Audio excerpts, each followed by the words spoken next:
you think about who he was and where he came from and where he ended up, it's a modest life. It's a very modest life. But it didn't seem to slow him down or make him think that he was doing something less than very noble work. An artist who knew what he was about and simply worked diligently toward those ends without really any grandstanding. When I would be asked by people whom we were trying to recruit, hot shots, who are the most distinguished members of your faculty and what have they done? Well, I always started with Maltby. But he was never one to speak with an obvious inclination toward being particularly vain about himself or his work. He certainly was a dedicated artist and a serious man, but he saw humor in everything in ways that a lot of people don't. I never saw him lose his temper, never saw him get mad at anybody, and he was always a very gentle, sweet man. But as a teacher, he was demanding, but courtly in his style. I have a patron at the museum who always talks about how Maltby taught him how to see, just how to see the world. And those kinds of lessons are the things that change people's lives. And he certainly did that for generations of people here at Auburn University. And I think that in itself makes, for me, that makes him an extremely important artist.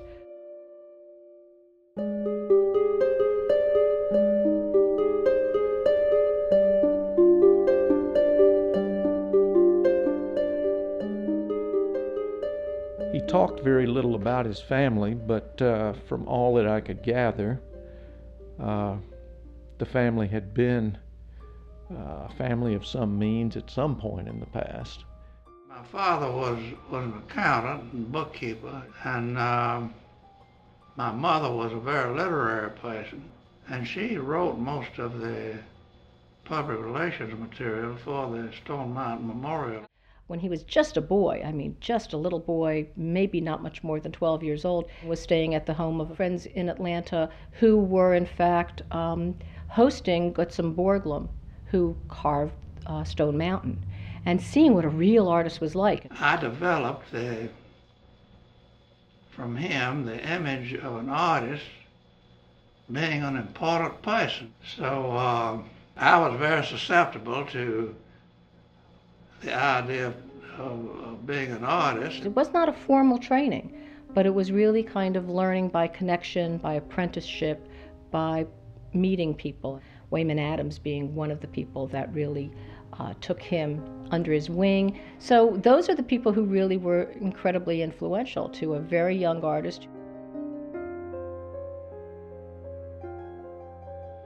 I was simply impressed by Adams, by his skill as a painter, and also by the amount of money he was making. And I told Adams if I would like to come to his college in the summer at Elizabethtown, which I did, and I became his secretary up there and helped him run the school. That's also how I happened to work for George C. Miller, the lithographer. That's how I met Miller and became his assistant. He utilized the opportunity to ask Miller to introduce him to Diego Rivera. I went to Mexico in 1935, and when Miller heard that I was going to Mexico, he said, "I'll give you a letter to Rivera," which he did.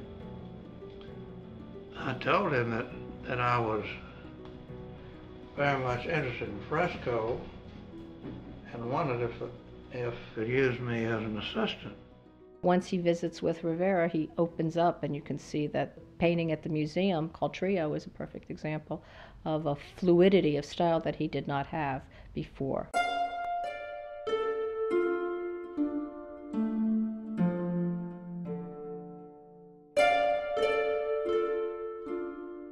one of the things I learned from Rivera was the importance of drawing, and I think my own drawing was influenced very much by watching him in his fresco work. And in any event, I think my drawing was very much influenced by Rivera in a positive way. I learned a lot from him. I know drawing's basic to everything, even if you're a total abstractionist. Again, you have to go back and remember that Maltby did not have any formal training. So I think all of those things are part of his learning process, part of his opening up as an artist. It's really like unveiling an entire new world to him. This wonderful sensibility of what modernism was, what art could express, how it didn't have to just be of that specific moment and place and time captured. So it really opened a lot of his ideas of what art could be.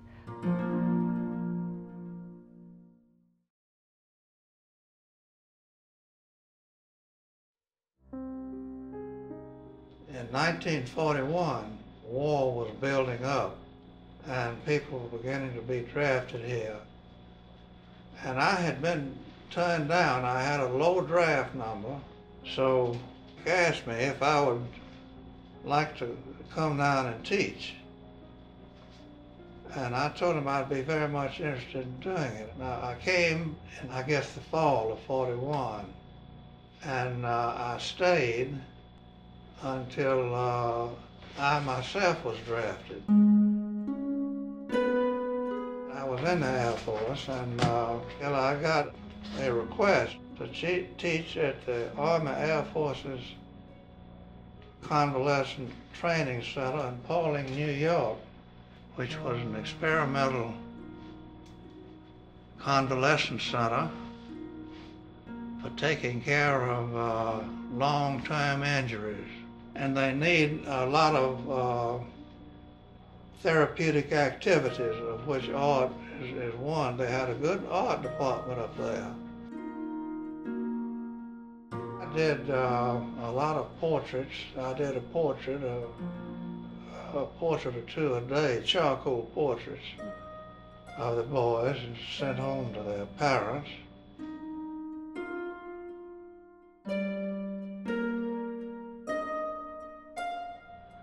They were organizing a historical unit to go into the Marianas, the 18th Historical Unit, and which would be attached to the 20th Air Force. I would get specific assignments, but I also could just rove. I lived in a squad tent with the bomber crews. The type of drawing I was doing for the Air Force adapted itself very well to lithography, and it gave me a lot of practice in that drawing style.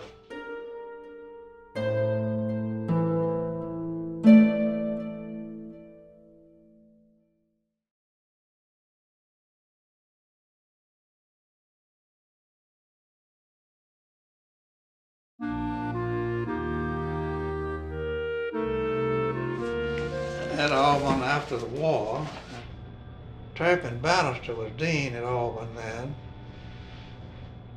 and he told me that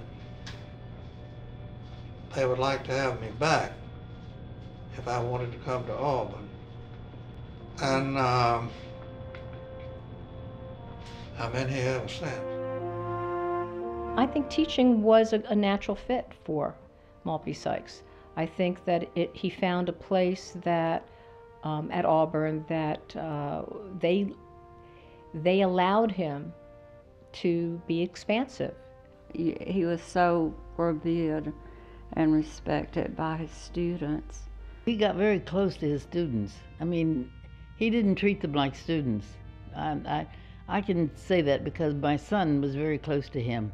Maltby just showing you how to sharpen a carpenter's pencil. It was like some big, deep secret. It was just, you just hung on his every word. In fact, I was always worried about what he didn't say as much as what he said as a professor, because he was so wise, and I always, like the others, always wanted his approval on everything. You always wanted to do your very best.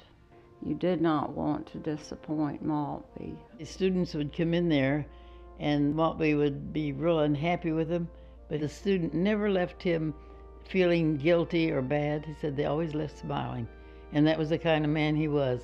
Everybody on the Auburn faculty, whether it was zoology or architecture, knew about Maltby. He was an altogether seemingly lofty individual around the department. Everyone put him quite high on a pedestal. But he was a regular person.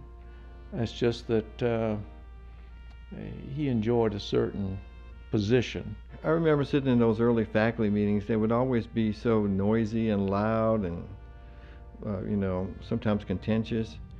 But every now and then Maltby would have something to say, and when he spoke, you could hear people breathe in that room. It was so quiet. So he could walk into a room and person seemed to feel that he was in charge. Maltby was a splendid writer.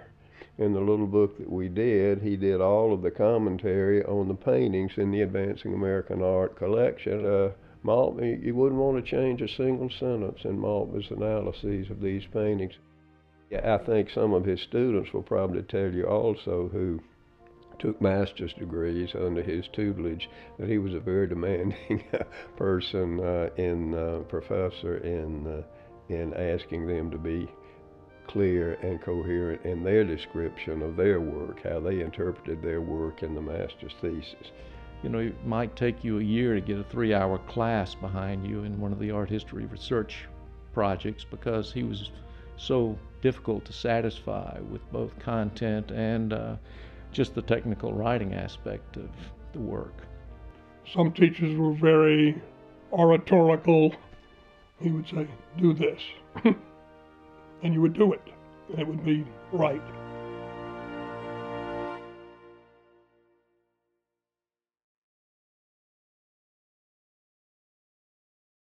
Maltby was a great believer in the international style. He certainly felt that the essence of a painting or a print should be about a universal sensibility, a universal human sensibility concerning the organization of form, space, color. A lot of artists do the same thing over and over again, and that's how they get to be known. But Maltby was always evolving and experimenting artistically and technically too. When we look at the earliest of his prints, whether they are the things that he produced working with Miller, that reference to his time in the Army, or even shortly after he comes out of the Army and does the entire suite of things that are inspired by Mexico, they are strong examinations of a scene, of a place. They have that immediacy of that moment in time. What happens is after World War II, and when he gets onto the GI Bill, he goes to France and takes those classes. And that's when he's introduced by the people at Atelier 17 and in Paris, and studies with Leger and a number of other people. And we see his whole understanding of modern art expand, and the possibility of color, and the possibility of working more abstractly, moving towards abstraction. So I did go to Paris, and I worked with Hayter in the afternoon and Leger in the morning.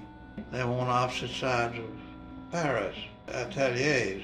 It was a very interesting experience, and I got a good deal from that association. For example, the dissociation of color and form.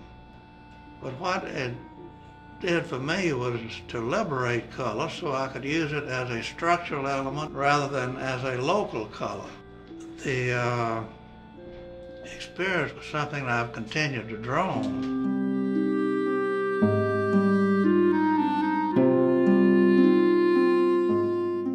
And that was also a liberalizing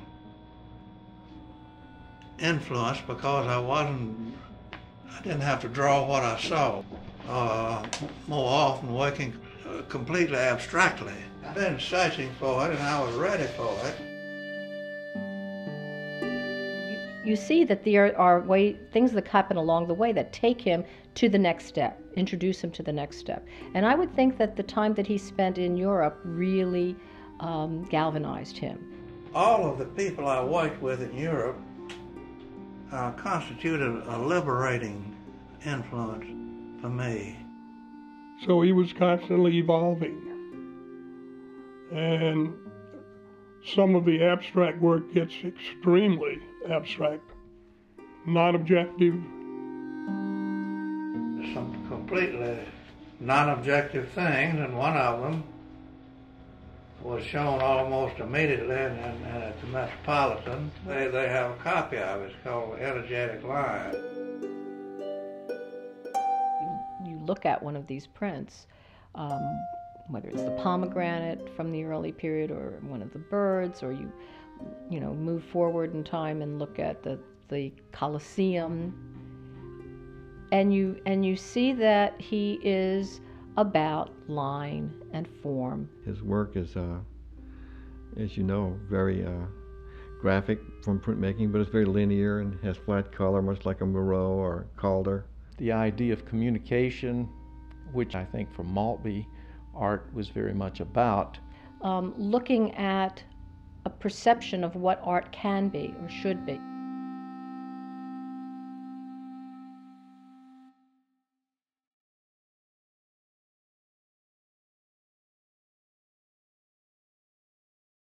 I still think of myself as a painter, but I've made more of a reputation as a printmaker. I was already pretty well trained as an artist and well along in years when I started making prints. But I had almost immediate success. In some ways, Sykes is a late bloomer. I mean, when you think about it, he was born in 1911, and by the time he opens up the print shop and starts teaching printmaking full-blown at Auburn University, he's already in his 40s.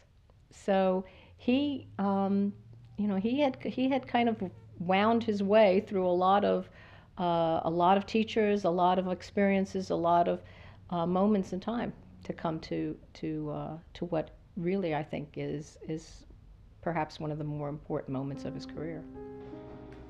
I had begun by 1955 to get in some good exhibits and some museum acquisitions and that sort of thing. It was all abstract. By that time I was running editions in the International Graphic Arts Society. And so they commissioned me to do 210 copies of this, which nearly killed me, but I managed to do it. It's called Trellis.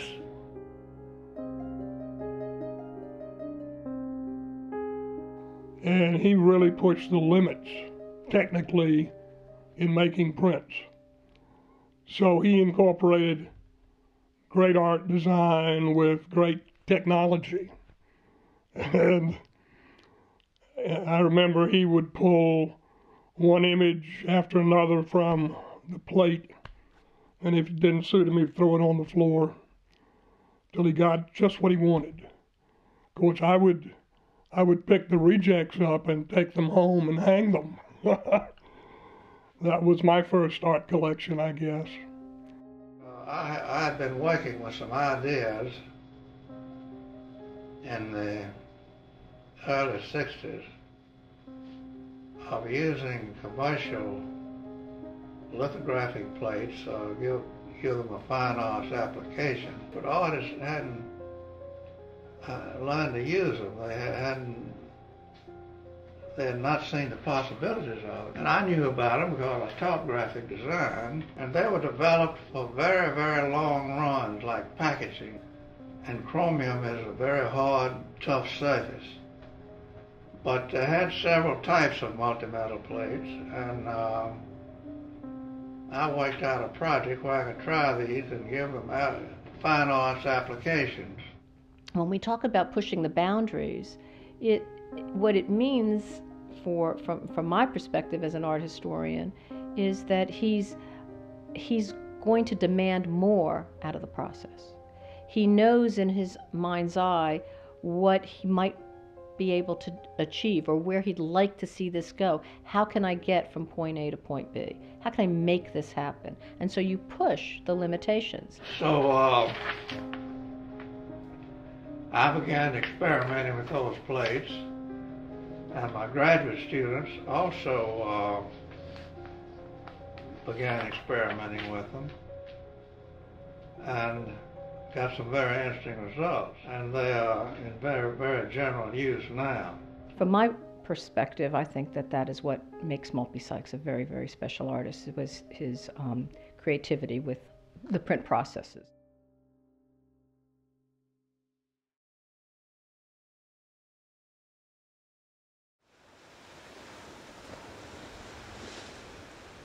Travel, I think, was a major part of who he was. Over and over and over again, it was that period of respite to go away, to experience something new, to have a different landscape, to have a different setting, rejuvenates. So the idea of being an academic allowed you to come here and teach, and then to be able to spend the summer in Italy. I found Italy very stimulating, and I drew a lot and brought material back that I could use. Some of my most successful prints are based on things that I did in Italy. What I got in the summer carried me through the winter so far as working material was actually making the prints here at Auburn. He did love to travel. I mean, he was the most inquisitive mind I've ever met. There wasn't anything that he wouldn't be interested in, and he reflected this. He was very erudite. He always, in his work, brought back to his painting and his printmaking his own experience, whether it was a notable trip to Japan.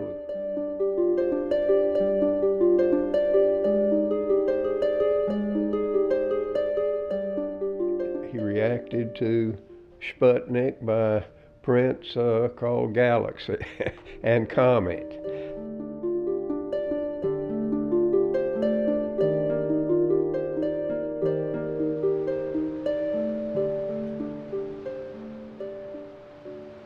Later in life, when they were pretty close to retirement, the summer in Maine.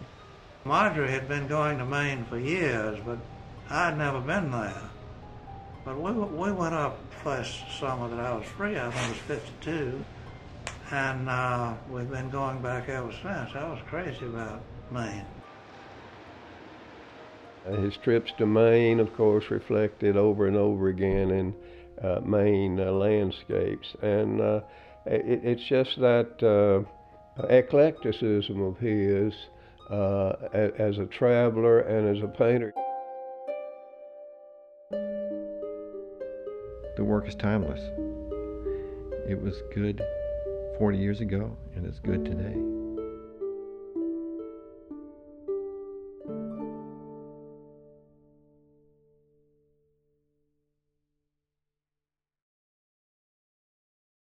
He was a gentleman and a scholar and a true Southern gentleman. He was a true Southern gentleman in terms of his social demeanor. But he was not your characteristic Southern gentleman when it came to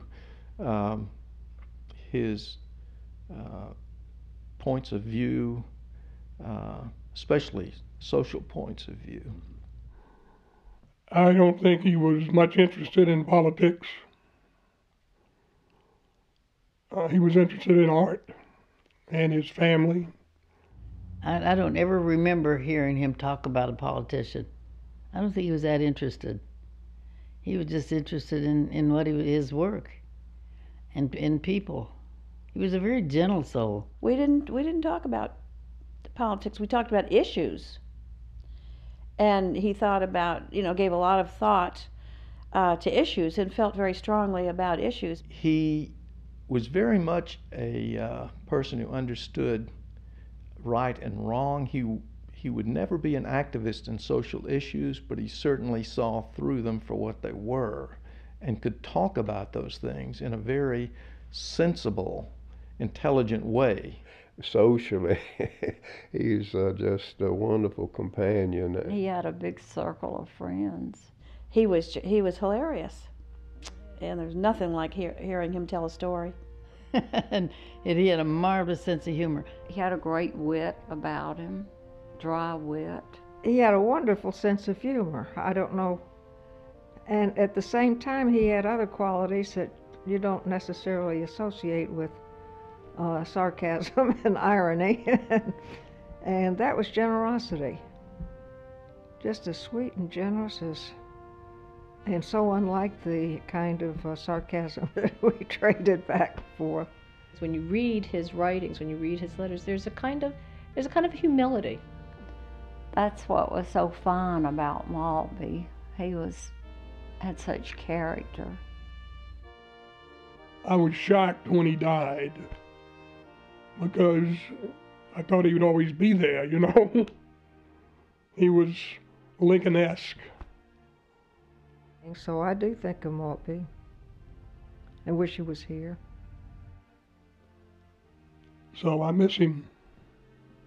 For Sykes, just recognizing that what he accomplished and how important he was to Auburn, to this program, is enough, is well worth it. I think he'd be flattered.